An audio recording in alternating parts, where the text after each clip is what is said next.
こんにちは、皆さん。ディレクターさん、こんにちは。こんにちは。お会いできて嬉しいです。漫画家兼 YouTuber ボイチです。今回の動画は講義映像ですが、その前に自慢することが一つあります。何でしょうか？皆さん、これが見えますか？見えますか？酒の細道のオリジナルの杯です。本当に貴重な酒の細道の杯です。なんと1500回記念の杯です。これを編集部からプレゼントでいただきました。本当に嬉しいです。私の宝物です。宝物だから使わないと。私はこれを傷なく大事にするより、使って私の心の中にしまっておくことがいいと思います。それでドクターストーン T シャツ、グッズ全部使います。この杯は皆さんもう一つあります。少年ウォッチを作った私の友達もすごい酒の細道のファンです。ものすごい大ファンですが、残り1つはくれませんでした。私1人で2つ使います。その友達にも自慢しながら、これは絶対にあげられないと言ったら、そうだね、私でもあげないと思う、お前の心私はわかるということです。こんな瞬間が漫画家として生きながらとても楽しい点の一つだと言えます。一番嬉しいのは酒の細道作業に参加したことですが、これもお話したいんですが、チャンスがあればいいですね。この杯を最後に自慢してすぐに講義を始めます。さあ、講義の時間です。手を描く方法について少しだけ話します。手の描き方は当然講義一つで終わることができない話です。私が漫画講義をする時の特徴があります。私のスタイルをお教えして、私が考える最も良い方法をお教えしません。いい方法を教えたら正直綺麗で、多分反応もいいと思います。しかしそうせずに簡単にする方法、難しくする方法などなどいろいろとお話しています。そうする理由は、私の漫画教育の目的が私が知っていることをお教えするんじゃなくて、グローバルで漫画家が誕生することを願って、それに役に立つことを願いながらする漫画教育だからです。私が漫画界の誕生についてずっと強調しているのは、数が多くなければならず多様でなければならないとずっとお話しましたよね。最初からそう始めてこそ早く発展します。 IT ビジネスのスピードは命です。始めたら5年以内に約1000人ほどの漫画家たちが活動する市場が形成できるとしたらどうですか？実は私は5年もちょっと遅いです。私の考えではもっと早ければいいと思います。もっと早くできるのは投資とサポートにより迅速に行うことができます。 IT は革新的な速度が革新です。それでこのための教育は最初から多彩で多様にしなければならないためなので、私が思う最良の方法をきちんと申し上げるのではなく、あれこれ追加されて詳しいことまで話すことになって難しくて退屈かもしれないけど、最初から多様性が誕生することを願いながら申し上げることなので、この趣旨を理解していただきたいです。しかし今回の映像の手の描き方はそうではありません。今回は簡単な手の描き方と難しい手の描き方がある、この2つとも必要だし、全部使えたらいいです。それでは手が丸はどうですか？へこんだ丸、じゃがいものような形、こんなへこんだ丸、綺麗な丸印も手で悪くないです。2つ目の歪んだ丸の方が手のようですね。じゃがいもみたいなものがもっと手みたいです。これも漫画界には欠かせない手です。これで十分です。これはどうですか？勉強が必要ですか？これもいい手です。それともこれはどうですか？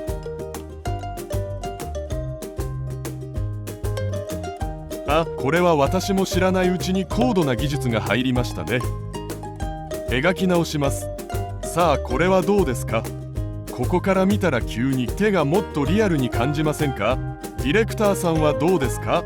最後に描いたのが本当にリアルな手のように見えますね。質問してくださった方がこんな手の描き方を教えてくれと言ったのではないでしょう。私が普段描いているドクターストーンで描く手はどうなのか聞かれたと思います。ドクターストーンに出てくる手を描く方法はいろいろあります。複数の人体下書きと漫画作品を見た時、手を描くことに対する共通した正解がないようです。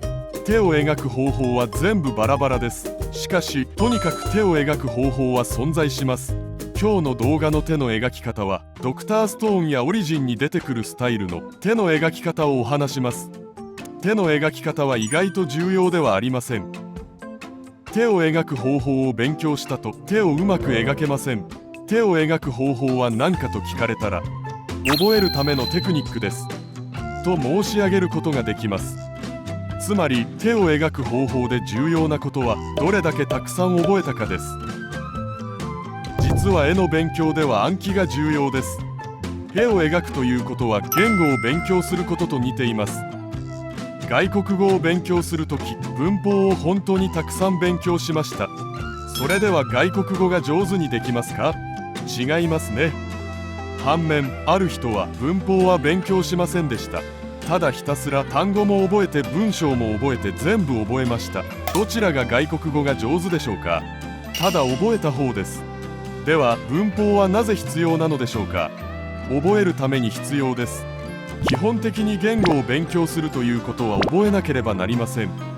よく覚えてよく使うために文法が助けになるんです。それと同じように漫画の理論を作るには手に描く方法が重要かもしれません。でもただの漫画家として手を描くとき大事なことは覚えることが重要なんですが、今お話しするドクターストーン程度の手を基準に私の講義は多様性を損なってはいけないので、私がこういう条件を強調しながらお話しています。なので手を描く方法を少しでも覚えるのに役に立つようにするために必要な程度を申し上げようと思います。ある程度やった後には忘れてしまってもいいです。これが手の描き方の核心です。覚えるために手の描き方を知る必要もあるし役に立つと思うけど、手の描き方を十分に覚えた後には手の描き方は捨てていい。それではお見せしながら話してみましょう。手を描く方法の例を一つ挙げると、卵を描けという方法があります。卵を描け、卵を切ってやれ。卵というのは手よりは優しい方法だが、卵を描くのが思ったより難しいです。卵を描くのは難しいから丸を2つ描きなさい。こういう方法があります。そして分けて指を描きなさい。こういう方法もあるんですが、十分に覚えた後は捨てることをお勧めします。皆さんが週刊連載漫画家になったんですが、手を描くためにここに丸を2つ描いて卵になった。その次に卵を使ってこうやって分けて、こうして手が完成。こうやって描いていたら週刊連載では時間の無駄にしかなりません。手はただ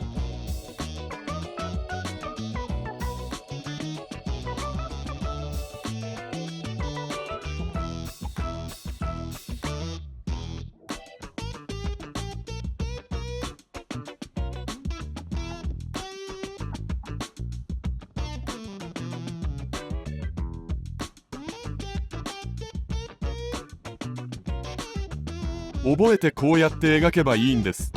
つまり私がおすすめする方法は、最初はこうやって始めるのがいいです。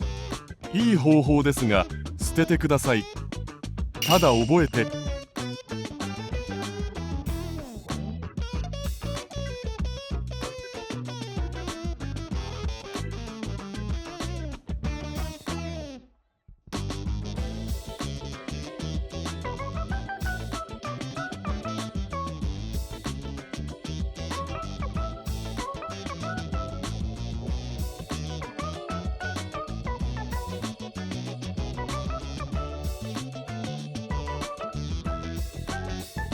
こうやってただ覚えて体につなげるなら、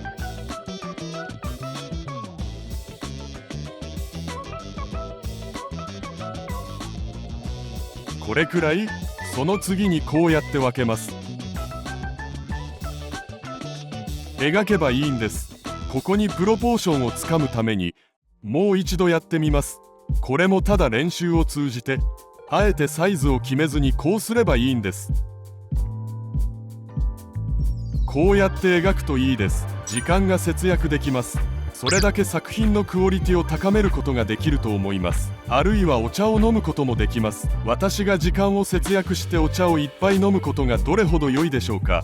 私が主刊連載作家になったが、お茶も飲めなくてコーヒーも飲めなかったら、そういうのが面白いはずがないですよね。私たちが漫画を描くとき、ロマンがなければならないじゃないですか。そのロマンのためにも、最初にある程度覚えた後は捨てることをおすすめします。なので覚えればいいんです。たくさん覚えれば絶対にいいです。どれだけたくさん覚えるかが手のクオリティを決めます。簡単に描く方法の中で六角形にする方法があります。六角形です。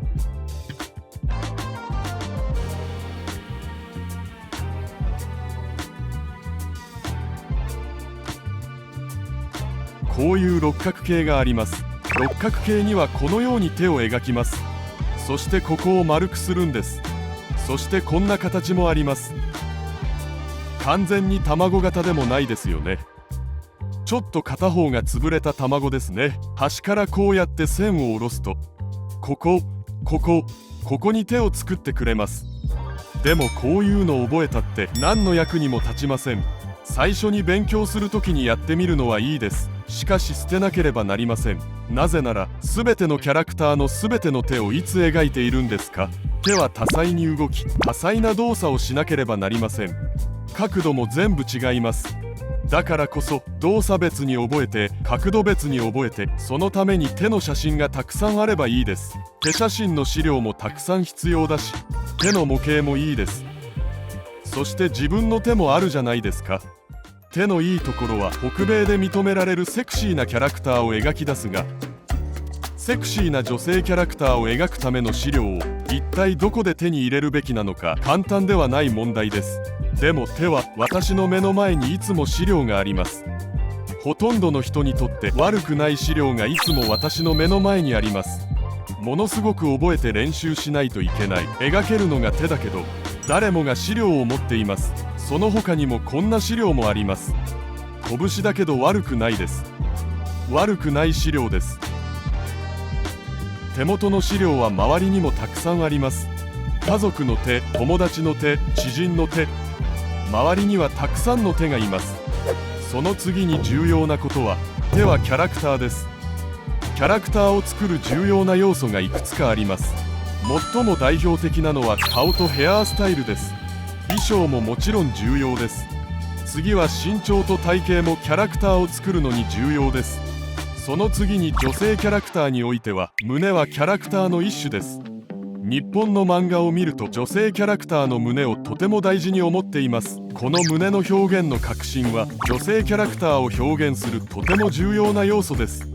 胸がどうして重要かというと、私たちが漫画を描くとき胸まで描く場合がすごく多いんです。胸は顔の真下にあるからです。キャラクターを表現するとき全身を描くことはそれほど多くありません。でも胸まで描くことが多いです。その女性キャラクターの胸がどのような形を持ってかで、その女性キャラクターが確実に認識されるんです。そしてキャラクターをデザインするときに知られているコツが、シルエットだけでどんなキャラか分かればいい。こういう時胸の役割がものすごいです。それゆえ胸も重要な要素です。そして私が思うに次にキャラクターを作る重要な要素が手です。キャラクターごとに顔も違うし、ヘアスタイルも違うし、衣装も全部違います。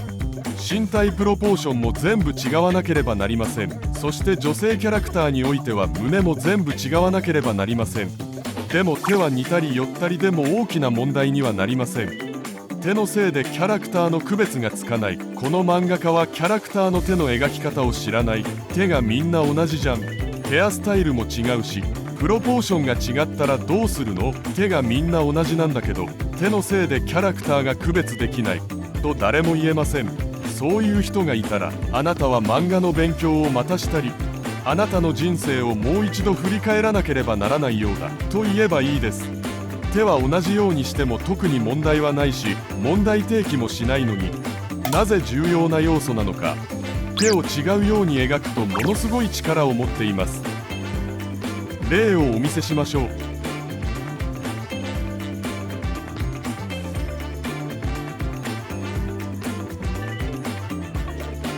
これは子供の手。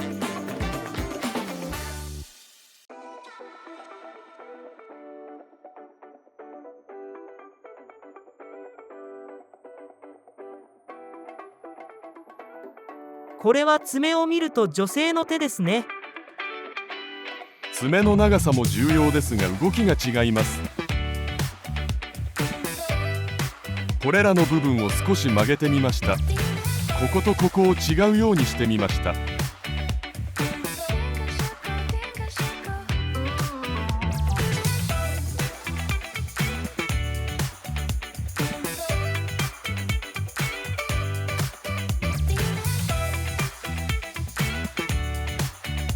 この手はただの男じゃなくてマッチョあるいはクマのような感じです。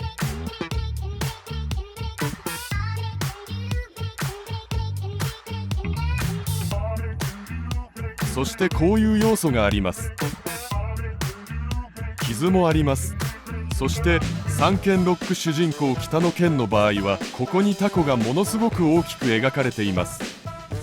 それがそのキャラクターにとってとても重要な要素としてその部分をクローズアップする演出がすごく多いんです。なぜならそのキャラクターを見せる重要な要素なんです。ここにあるタコですね。そのキャラクターがかっこいいかっこよくないではなくどんな人生を生きてきたのかどんな考えを持っているのかを見せてくれます。このようなものがストーリーにどんな影響を及ぼすのかを見せてくれる重要な要素がこのタコなのです。単純にキャラクターのかっこよさがあるかないかを見せる要素ではないのです。この女の手も見てください。こうやって急にキャラクターが変わりますよね。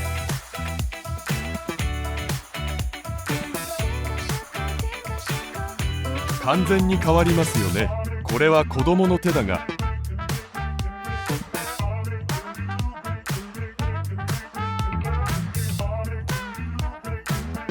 こうなっています。ロボットみたいな感じですね。完全に変わりますよね。手だけこう表現しても自然にキャラクター性とストーリーが思い出せそうではありませんか？老人の手もやってみましょうか。指だけ描きます。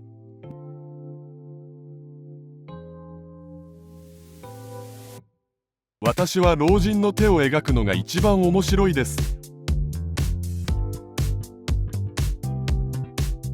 こうやって指だけ描いても老人みたいですよね。あるいはお年寄りの手のようなキャラクターが連想されるでしょう。ここの爪に赤のようなものもあります。こうすればどこを手だけ見ても老人だということがわかります。それで手というのは下手でもいいし適当に描いてもいいし同じように描いてもいいけど手をよく描いて多彩に描くことができれば手はとてつもない武器になります。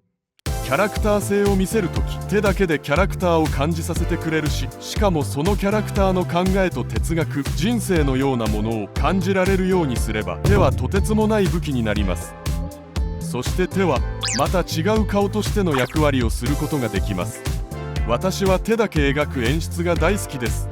なので私は手をクローズアップして手で話を伝えるのが大好きです。手はまた違う顔です。手をたくさん覚えて皆さんが望む手を描けたら手がものすごい武器になります。なので手は動作と角度もたくさん繰り返さないといけないんですが、キャラクターによる違い年齢による違いもありロボットの手のような要素もあります。こういう要素もあります。手に火がついてこの人は腕に骨だけ残りました。そしたら手も骨だけでしょう。もしくは腕が焼けるように肌が焼けてしまってターミネーターのように内側はロボットです。例えばオリジンを見ると一度描いてみます。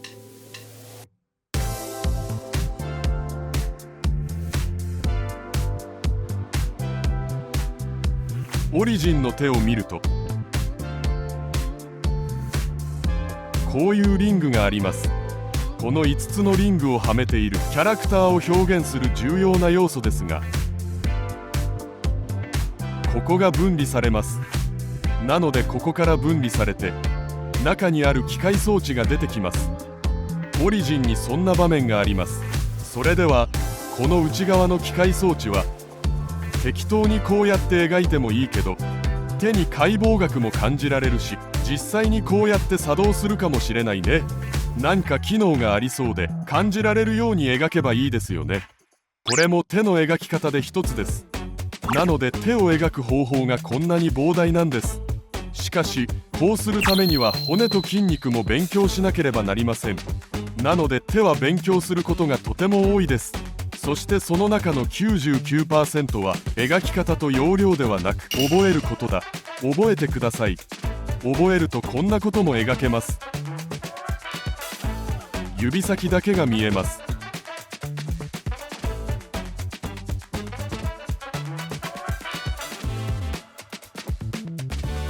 同じサイズですがどうですか？立体感が変わりますよね。爪だけでもこうやってどんな動作をしていたのかがわかります。これも大したことないです。覚えればいいです。もっと簡単な方法を教えればいいんですが、今簡単な方法もお教えしましたが、こうやって描けばいいと言いましたよね。ドクターストーンとかオリジンとか、あるいはマーシャルキングのような手を描くのを前提に申し上げますと、覚えてゆっくり一つずつ少しずつつかまずに早く描けるようにしないといけないし、そして私が望むことを表現できるように、演出の武器になるように、重要な道具になるようにたくさん覚えないといけません。資料もたくさん集めなければなりません。自分の目の前にある材料もうまく使わないといけませんよね。こうすればいいんです。それでは皆さんありがとうございます。たくさんの質問をお願いします。